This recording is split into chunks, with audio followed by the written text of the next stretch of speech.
You ever get to a page that looks perfect, sleek walnut cabinets, a glossy front, all those tech specs promising room-filling sound, only to end up with a speaker that just sits there and never quite lives up to the hype? I've seen that happen a lot with high-end home theater components, and it's a real disappointment when you've spent a good chunk of your budget on something that ends up sounding, well, underwhelming in your own listening room. That's why I'm diving into the KEF or 8 Meta today, because a lot of people are on the fence about whether this sleek little surround really just looks good, or if it actually delivers the kind of immersive audio you need for movies and music. Link is in the description if you want to check the product details on Amazon. Let's walk through why you might want to give this one a chance, and why you might walk away. First off, the R8 Meta is designed to slot into the rear speaker or surround role in a 5.1 or 7.1 setup. It's not a full-range main driver. KEF markets it as a sidekick that adds depth and dimension without trying to dominate the front stage. That's an important distinction because if you're looking for a speaker that will double as a front left or front right driver, you're already headed down the wrong path. The R8's 12th generation Uni-Q driver array means the tweeter sits right in the middle of the mid-bass cone, which, on paper, gives a more coherent point source. In practice, that design helps keep the timing between highs and mids tight, so that when you hear a helicopter blade swoop overhead or a rainstorm passing behind you, the effect feels natural rather than disjointed. One of the standout bits of engineering here is KEF's metamaterial absorption, or META, technology.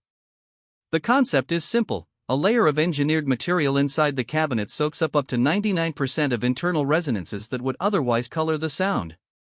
In real-world terms, that translates to a cleaner, less boxy bass response and a smoother transition through the mid-range. I've heard folks complain that many surround speakers sound thin or overly bright when placed high on a wall. The R8's internal damping helps keep that from happening, especially in rooms with hard flooring or low-ceiling acoustics. Now, the practical side: installation. The R8 comes with an integrated wall mount bracket that actually looks decent when you hang it. You can either mount it flush to the wall or sit it on a stand, whichever works better for your room geometry. The size is relatively compact. The walnut finish, which I'm personally a fan of, blends in nicely with a modern living room aesthetic, and the two other finish options, black gloss and white gloss, offer a bit of flexibility if you're trying to match a particular core. Because the driver is a single unit with the tweeter in the center, you won't need to worry about aligning multiple drivers. Just point the speaker toward the listening area and you're good to go. Let's talk about where the R8 shines. I've put it through a few everyday scenarios that most people have at home: movie night, a gaming session, and a Saturday morning vinyl listening. For a blockbuster with a lot of surround effects, think Avengers or Mad Max, the rear channel adds a subtle but noticeable sense of space.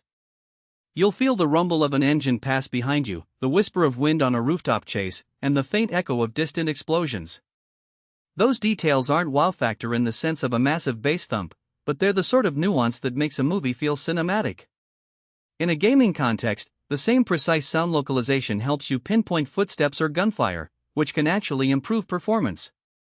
And when you throw a well-recorded acoustic track through your system, the R8's ability to reproduce frequencies down to about 97 Hz means it can handle vocal overtones and string harmonics without getting muddy. That said, there are some trade-offs to be aware of. The 97 Hz low end isn't deep enough to provide that rumble you might expect from a larger surround speaker, so if you're the type who likes to feel the bass in your chest during action sequences, you'll want to supplement the R8 with a subwoofer or a fuller range rear speaker.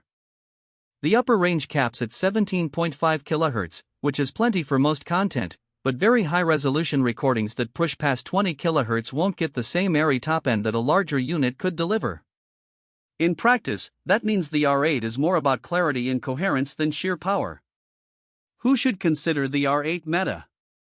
If you already have a solid front stage system, perhaps a pair of KEF LS50S or any well-balanced bookshelf speakers, and you're looking to add a surround layer without breaking the bank or cluttering the room, the R8 is a solid candidate. It's especially attractive for people who care about aesthetics. The walnut finish, in particular, works well in spaces where the speaker might be visible. You could almost mistake it for a piece of furniture. Also, if you have a smaller to medium-sized room.